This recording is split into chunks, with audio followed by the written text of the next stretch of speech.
రష్యాను వరుస భూకంపాలు వణికిస్తున్నాయి. కంచట్కా ద్వీపకల్పంలో భూకంప ప్రకంపనలు మళ్లీ కొనసాగుతుండడం అక్కడ స్థానిక ప్రజలను తీవ్ర భయాందోళనకు గురిచేస్తున్నాయి.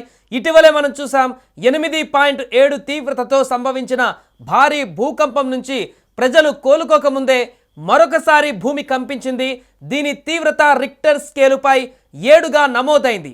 రష్యాలో వరుస భూకంపాలు ప్రజలకు కంటి మీద కునుకు లేకుండా చేస్తున్నాయి.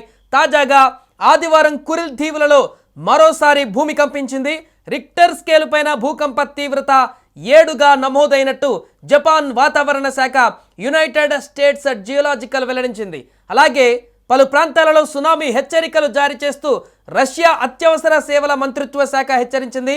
ఇప్పటికే మొన్నొచ్చిన 8.7 తీవ్రతతోనే అక్కడ సునామీ అంతా కూడా విజృంభించిన పరిస్థితులు చూసాం.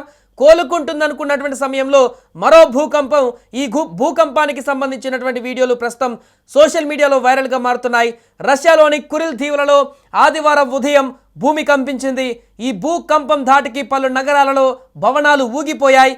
ప్రజలు భయభ్రాంతులకు గురై ఇళ్ల నుంచి బయటకు పరుగులు తీశారు. పలు చోట్ల భవనాలు, మౌలిక వసతులకు నష్టం వాటిల్లినట్లుగా తెలుస్తుంది. అయితే ఇప్పటి వరకు ప్రాణ ఆస్తి నష్టానికి సంబంధించి ఎలాంటి సమాచారం కూడా బయటికి రాలేదు.